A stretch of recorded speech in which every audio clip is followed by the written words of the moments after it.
Social media നിരന്തരമായി ഉപയോഗിക്കുന്നവർക്ക് സുപരിചിതമായ ഫാമിലി വ്ളോഗറാണ് ഇൻഫ്ലുവൻസറും ബിഗ് ബോസ് താരവുമായ Basheer Bashi. YouTube family vlogging കേരളത്തിൽ ട്രെൻഡാകും മുമ്പ് തന്നെ ബഷീറിന് യൂട്യൂബ് ചാനലുണ്ട്. തനിക്ക് സോഷ്യൽ മീഡിയ വഴി ലഭിക്കുന്ന വരുമാനത്തിന്റെ നല്ലൊരു ശതമാനം തന്റെ സബ്സ്ക്രൈബേഴ്സിലേക്ക് സമ്മാനങ്ങളായി എത്തിക്കാൻ ബഷീറും കുടുംബവും ശ്രമിക്കാറുണ്ട്. അത്തരം പ്രവൃത്തികൾ ബഷീർ കൂടുതലായും ചെയ്യാറുള്ളത് നോമ്പുകാലത്താണ്. വ്ളോഗിനിടയിൽ ചോദിക്കുന്ന ചോദ്യങ്ങൾക്ക് കൃത്യമായ ഉത്തരങ്ങൾ അയക്കുന്നവരിൽ നിന്നും തെരഞ്ഞെടുക്കപ്പെട്ടവർക്കും നിർധനരായവർക്കുമാണ് സമ്മാനങ്ങൾ ബഷീർ അയക്കാറുള്ളത്. സഹായം ചോദിച്ചുള്ള മെയിലുകൾ നിരവധി ബഷീറിന് ലഭിക്കാറുണ്ട്. അതിൽ നിന്നും ജെനുവിൻ എന്ന് തോന്നുന്നവർക്കാണ് സഹായം നൽകുന്നത്.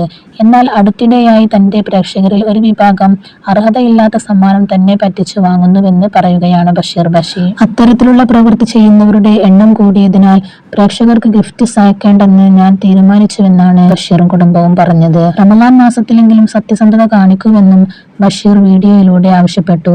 ഞാൻ വളരെ അപ്സെറ്റാണ്. ഇന്നു മുതൽ ആർക്കും ഗിഫ്റ്റ് കൊടുക്കുന്നില്ല. അതുപോലെ വ്ളോഗിൽ ചോദ്യങ്ങൾ ഉൾപ്പെടുത്തുന്നതും അവസാനിപ്പിക്കാൻ പോവുകയാണ്. 5 വർഷമായി ചെയ്തുകൊണ്ടിരുന്ന കാര്യമാണ് ഇന്ന് അവസാനിപ്പിക്കാൻ പോകുന്നത്. 300ഓളം മെയിലുകൾ വന്നു കിടപ്പുണ്ടായിരുന്നു. അതെല്ലാം ചെക്ക് ചെയ്തു ശേഷം ഫിൽറ്റർ ചെയ്ത് അതിൽ നിന്നും ജെനുവിനെന്ന് തോന്നിയ 30-ന് മുകളിൽ ആളുകളെ സെലക്ട് ചെയ്താണ് അവർക്കുള്ള സമ്മാനമായ ഡ്രസ് പാക്ക് ചെയ്ത് ഓഫീസിലേക്ക് ചെന്നത്. എല്ലാം കമ്പ്യൂട്ടറൈസ്ഡ് ആണ്. അതുകൊണ്ട് തന്നെ ചെയ്യുന്ന എല്ലാ കാര്യങ്ങളും അതിൽ ഫീഡ് ചെയ്ത് വെച്ചിട്ടുണ്ട്. അതുകൊണ്ട് തന്നെ ഇതുവരെ ആര് സമ്മാനാർഹരായി ആർക്കൊക്കെ ഗിഫ്റ്റ്സ് അയച്ചു എന്നുള്ള കാര്യങ്ങളെല്ലാം കമ്പ്യൂട്ടറിൽ ഡോക്യുമെന്റ് ചെയ്തിട്ടുണ്ട്. അതുകൊണ്ട് തന്നെ ഒരു പ്രാവശ്യം സമ്മാനാർഹരായവർക്ക് വീണ്ടും നമ്മൾ ഗിഫ്റ്റ് അയച്ചാൽ അത് കമ്പ്യൂട്ടറിൽ അഡ്രസ് അടിക്കുമ്പോൾ കാണിക്കും. അതുകൊണ്ട് തന്നെ കണ്ടുപിടിക്കാനും പറ്റും. കിട്ടിയവർ തന്നെ വീണ്ടും വീണ്ടും ഞങ്ങളെ പറ്റിച്ച് ഗിഫ്റ്റ് വാങ്ങാൻ ശ്രമിക്കുകയാണ്. ഇന്ന് 30 പേരുടെ സ്ക്രീൻഷോട്ടുകൾ ഞാൻ കൊടുത്തു. അതിൽ 13 പേർ ഫേക്ക് ആയിരുന്നു. അത് സ്റ്റാഫ് കണ്ടുപിടിച്ചു. അത് കണ്ടപ്പോൾ എനിക്ക് ഭയങ്കര വിഷമമായി. നല്ലൊരു കാര്യമാണ് ഞങ്ങൾ ചെയ്യുന്നത്. പക്ഷേ വിജയികളായവരും സെന്റിമെന്റ്സ് പറഞ്ഞ് മെയിൽ അയച്ചവരുമെല്ലാം വീണ്ടും വീണ്ടും ഞങ്ങളെ പറ്റിക്കുന്നു. മനസ്സ് മടുത്തുപോയി. റമദാൻ മാസത്തിൽ ആരെയെങ്കിലും സഹായിക്കണമെങ്കിൽ അത് നേരിട്ട് തന്നെ ചെയ്യാമെന്ന് കരുതുന്നു. പ്രേക്ഷകരെ ഇതുവരെ ഉൾപ്പെടുത്തിയത് അവരും ഞങ്ങളുടെ യൂട്യൂബ് കുടുംബത്തിന്റെ ഭാഗമായത് കൊണ്ടായിരുന്നു. ഇതുവരെ 380 ഡ്രസ്സിന് മേലെ ഞങ്ങൾ സമ്മാനമായി അയച്ചു കഴിഞ്ഞു.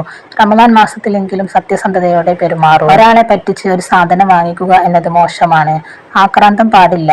ഒരാളെ പറ്റിച്ചാൽ അത് പിന്നീട് തിരിച്ചടിക്കും. കർമ്മയിൽ വിശ്വാസമുണ്ടെന്നും പറഞ്ഞാണ് ബഷീർ ബഷി വീഡിയോ അവസാനിപ്പിച്ചത്. ബഷീറിന്റെ തീരുമാനം നല്ലതാണെന്നും അർഹതപ്പെട്ടവർക്ക് നേരിട്ട് വിതരണം ചെയ്യുന്നതാണ് നല്ലതെന്ന് ആരാധകരും ബഷീറിനെ പിന്തുണച്ച് കുറിച്ചു.